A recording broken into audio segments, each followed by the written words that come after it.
Good morning, YouTube people. It's 7:30 and 46 degrees this morning. It is a beautiful day. We yeah, have a big one coming up. That's all I got for this morning. What do you got? It's not that big. You're right. We've basically done this already. Rob's trying to kill me. Oh, Lord. We have 19.6 miles today with 2,198 feet of ascent and 1,391 feet of descent. Seems like a relatively Don't flat say day. flat. It's not flat. It's a couple thousand miles over 20 miles. It's flat, P-H-L-A-T, flat. Anyway, I don't, what? Rob, do you have anything this morning? No. Flat.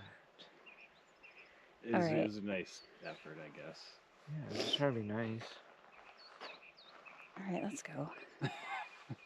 Wow.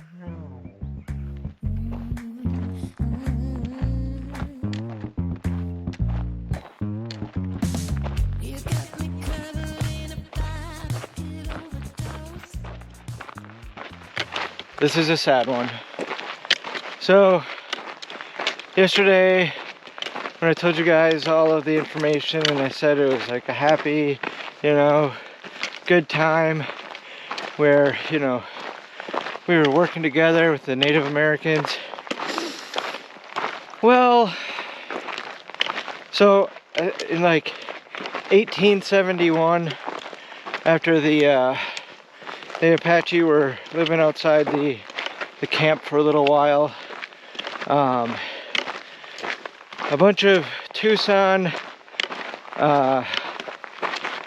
vigilantes who only looked at the Apache as murderous, heinous people, got together a posse of white, Hispanic, and Tejano people, and they went to the base or the camp and surrounded the camp.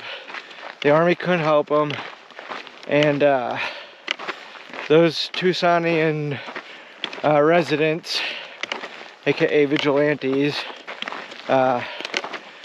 basically executed 100 of the Apache, and then stole like 30 of their children, and then went back to Tucson. So news of that massacre, which was like the Camp Grant Wash massacre, spread all the way to DC, and President Grant at the time, was furious, and he demanded that they all be put on trial. However, I'm sure if you're in a local area, and you're judged by your peers, and if your peers agree, so they go to jury or trial, and Tucson found them all not guilty. End of story. So, boo. Anyway, hopefully we have some more uplifting news later. Yeah. Better facts. Yeah. But I thought I'd break that one up into two parts, so it's not a sudden blow. But yeah, we'll hit passage 15 at some point today. Hopefully there's better news in that passage. All right, so today on our botany lesson, we have the Cylindroputinia fulgida, also known as the jumping cholla, also aka known as the hanging chain cholla. You can see it here, it's got like little fruits on it, some nice bark in the background. So it's mainly down here and in Mexico. It It does extend into the Colorado desert of California and into Arizona. It ranges in elevation from 900 to 3,280 feet. The jumping cholla is an absorbent tree-like plant with low branching trunk. It grows up to 13 feet. Here's a big one.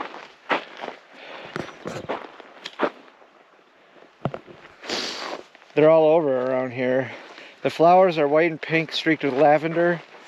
According to naturalists Henry and Rebecca Northern, a curiosity of these flowers is that the C. fulgida opens its flowers at exactly 3 p.m. solar time and can be used to set one's watch. Most of the fleshy green fruits are sterile, pear-shaped to nearly round, wrinkled with a few spines. Let's see here. The jumping cholla name comes from the ease with which the stems detach when brushed. Another more sparingly used name is monkey cups, due to the nature of the plant structure. During droughts, wildlife like bighorn sheep and some deer species like the desert mule rely on juicy fruit for food and water. Because they grow in inaccessible and hostile places of the desert, populations of this cactus are stable. Cactus wren are also known to nest in the cholla. So there you go. There's your botany lesson for the day.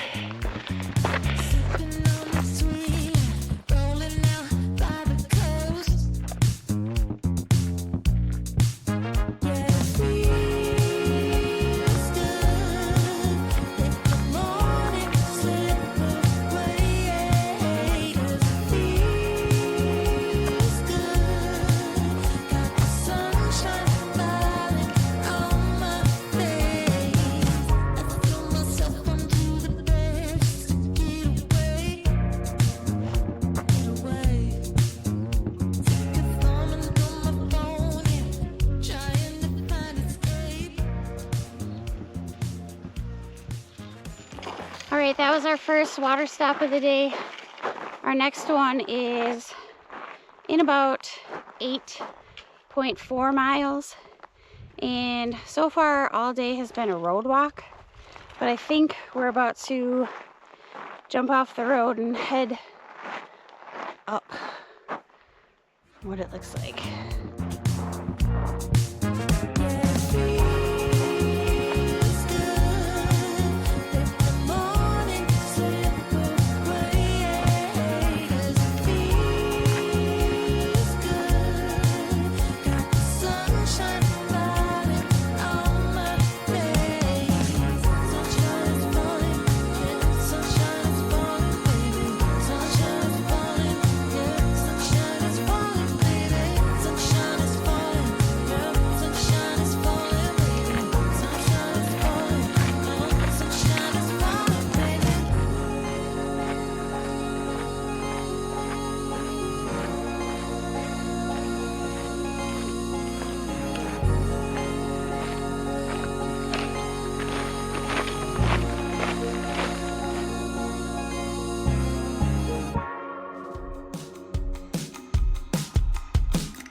We're done getting water, our lunch is over, and so this is the beginning of Passage 15, also known as Tortilla Mountains.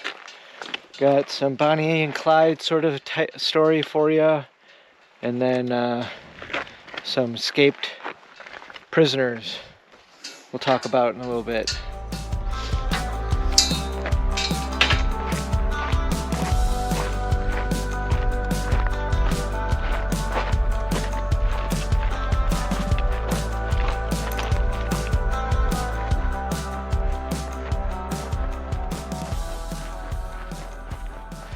Today I'll give you guys the backstory on the semi-prisoner escape. So in November 1st, 1889, Gila County Sheriff, you guys can correct me if I'm wrong, but They call it the Gila monster, even though it's Gila, so I'm going to stick with Gila County Sheriff. Globe pioneer turned Deputy Sheriff William Hunky Dory Holmes and a driver by the name of Eugene Middleton. They left Globe on a stagecoach, escorting 8 convicted prisoners, including the infamous Apache Kid, to the Yuma Territorial Prison. On the second day of their journey, in the vicinity of today's AZT, Sheriff Reynolds had 7 of the prisoners get off of the stagecoach and walk up a steep hill that they had come to in order to lighten the stagecoach's load. Reynolds and Holmes walked with the prisoners, guarding them. Distance grew between the stagecoach and the party on foot, and soon the stagecoach was out of sight, rounding a curve.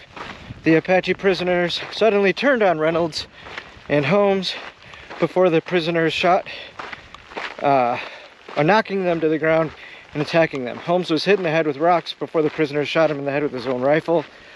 The prisoners managed to run up the hill to warn Middleton. One of the prisoners, Jesus Avett, quickly ran up the hill to warn Middleton, the stage driver. Middleton was shortly knocked from the coach by a bullet through his neck and pretended to be dead as the Apaches turned their attention on him. Freed from their shackles using Sheriff Reynolds' keys, the Apache prisoners made their escape, and Middleton and Avett were able to make it to the safety of nearby towns, and a massive manhunt soon formed. 7 of the prisoners were soon captured, but the Apache Kid was never seen again. So, there you go. That's what I got for you guys for today. I'll give you the Bonnie and Clyde story tomorrow.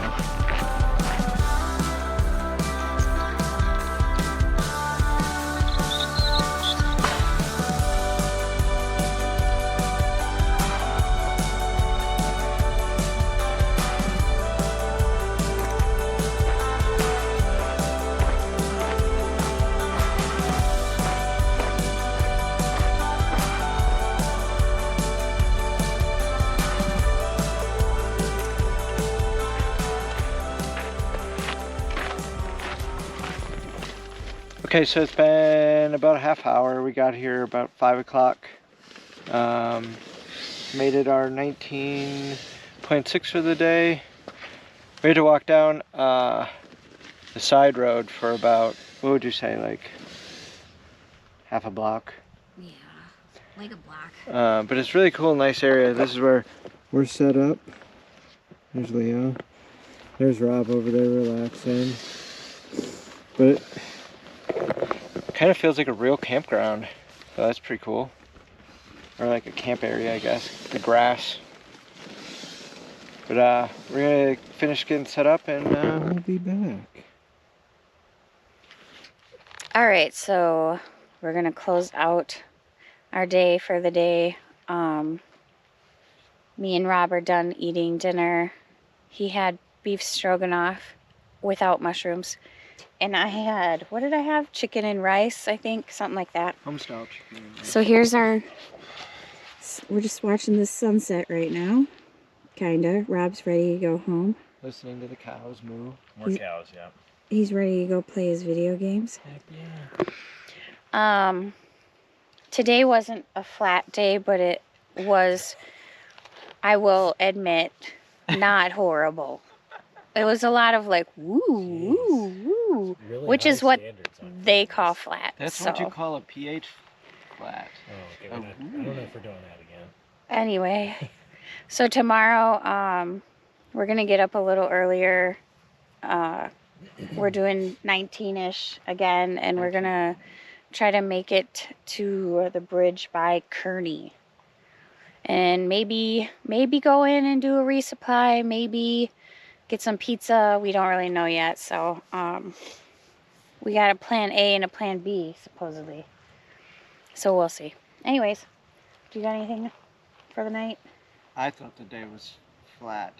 It was a nice day. We did get into this section that is like very flat towards the end of the day. Like no trees, no mountains around. Like, A lot of dirt roads today too.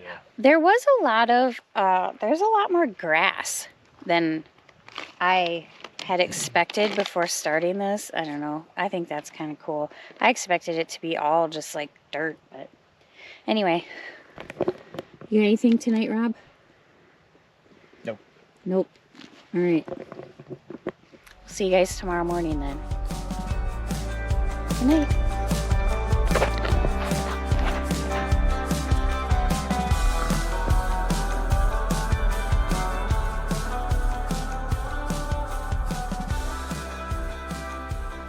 Like a poop?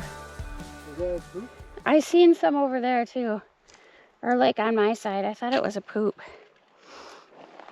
I don't want to pick it up. Don't touch it if it's a poop. Ew, you touched a poop. I touched the poop. You were his sanitized.